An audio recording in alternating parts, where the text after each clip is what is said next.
Hey everybody, welcome to Life Inside Hell. It's me, Brother Wild Bill, the prison's chaplain, the chaplain in the prison, the worst prison in Central America, the most dangerous prison in Central America.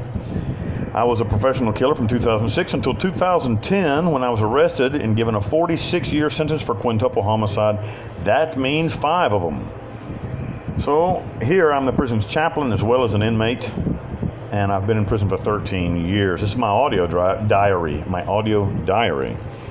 Well, boys and girls, the storm clouds are gathering and Daddy's pissed off. I'm sick of it. I'm sick of all of it. I have played the game as well as I can being a nice guy, and now I'm pissed off, and I am about to unsheath my wrath. I'm going to take this jail on a hunger strike. I'm organizing it right now. I started organizing it today. I'm going to organize a hunger strike on or about the 1st of June, and we'll see who's who. I haven't done it in 3.5 years. I've been a good boy. I've been quiet, and I'll be honest with you, being quiet and being good has got me absolutely fucking nothing. Nothing but more and more bricks to carry on my back. My back's about to break. I'm sick of it. I'm going to set these fucking bricks down and pick up my sword and go back to work.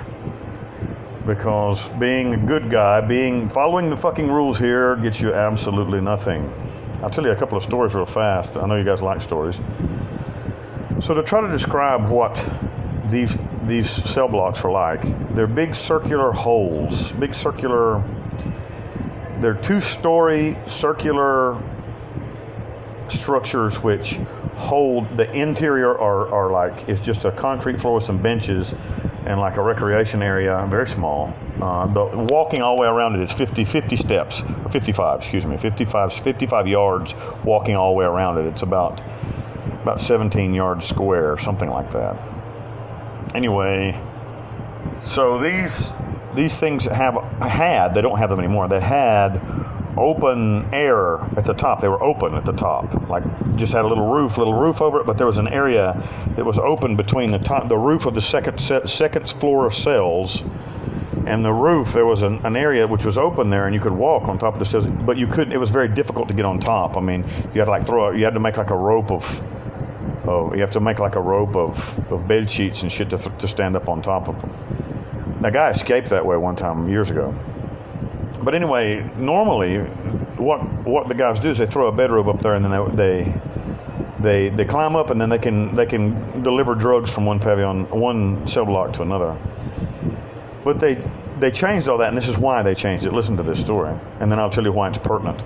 So there was a guy that they wanted to kill that was in one cell block. I don't remember his name.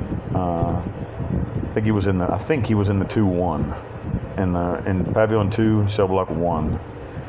So the ones that were in the 2-3 climbed up on the roof, climbed down into the other cell that wasn't their cell, climbed down into the other cell block, climbed from one cell block up, skipped one, over into the next cell block, down, and stabbed the guy to death in front of the office of the cops, like literally right in front of the office of the cops.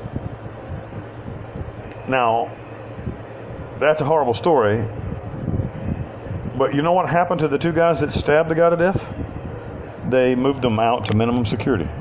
They moved them to a minimum security area where they're enjoying, in Sector E, where they're enjoying all kinds of freedoms and stuff. I'll tell you something, those of us who are behaving well here, that sticks in my ass. I don't like that. And so like I'm running the church and behaving well and trying to get these kids out of gangs successfully. Right now I got 14 guys in the program.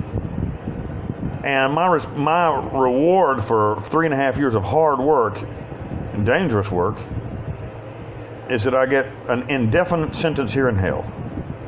And those guys that murdered somebody in front of the police, their reward is getting sent to Sector E in minimum security.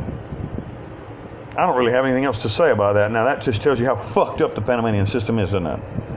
So if I can't get it by playing by the rules and being a nice guy, well, I'm just going to whip out my 7.5-inch American dick and ram it into the ass of the penitentiary system. That's all I can do.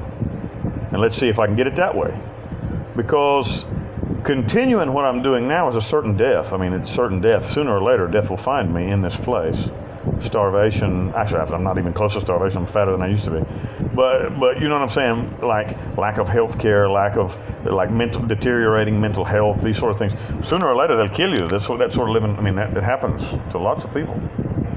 Anyway, so I'm beginning it today. I believe in doing it right. I believe in doing it big. And so I'm going to talk to some of my friends that I haven't spoke to in 3.5 years from the Panamanian newspapers and television stations, and see whether or not they'll help me publicize this thing and make it an embarrassment for the penitentiary system. One thing that I want to exploit is that the prison czar, the head of the prison system, the boss, the director of the entire prison system, in America he would be called a czar, you know. The national prison director and the warden of my prison are fighting. That is a nightmare for the prisoners because nothing gets done, but in a way it can be exploited. It's something to exploit, and so I want to do that. I want to cause problems while that's going on, and hopefully it will be attended properly. So we're going to see. We're going to see. I read a book, and I recommend, it's a very book that a lot of you that are listening have read as well, called The Art of War, or at least you've heard of it, by Sun Tzu. And Sun Tzu says that when you attack, you should attack like a lightning bolt from a blue sky. Fast, deadly, and unexpected. And so that's what we're going to try to do. So you guys think about us and pray for us as we're getting ready, sharpening our swords, getting ready, loading our metaphorical magazines, ready to take the fight to the enemy. It's a shame.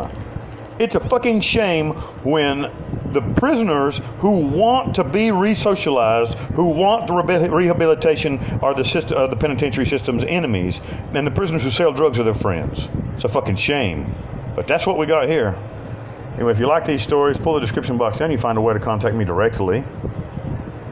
I got news for all of you as well. On Monday there is a thing. I'm dropping a series on a friend of mine. I'm in a unique position to speak about General Manuel Antonio Noriega, the last and most popular dictator in Latin America, the last of the true dictators in Latin America, who was my friend, who became my friend in the mid 2000 teens. And I'd like to speak about him and tell his story in a way which maybe very few people have ever heard it before. The truth, from his point of view. Anyway, it'll be coming out, not even from his point of view, just telling the fucking truth, not with the pretty brush that the Americans used to paint the invasion of Panama. What actually happened and what led up to the invasion of the Republic of Panama, and what happened and who Manuel Antonio Noriega really was. My Uncle Tony. Anyway, so that'll come out on Monday. There's 5 episodes. It should be interesting. A lot of people are asking for more stories. Well, this is a story of stories, and so I hope that Noriega would be happy hearing these stories. And there's a lot of, God rest his soul, there's a lot of interesting information in those that I'm sure that very few people are aware of. Anyway, pull the description box down if you want to get in touch with me directly. There's a Instagram, Facebook, social media contacts there. You can get in contact with me directly. My Wikipedia page is there if you want to learn more about me. And there's a book called Long Live the King, Wild Bill. I'm the King of Hell. And if you want to read about me, buy the damn book. I make $4 every time. And if you want to help me for any reason, if you want to contribute to what I'm doing, please do so, and just comment and ask me how, and I'll show you how. It's easy through PayPal. We can do it. So anyway, thanks guys. Love you guys. Looking forward to Monday.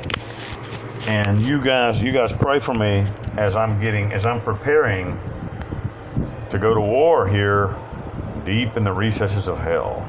God bless each and every one of you. Jesus Christ loves you, and I love you too.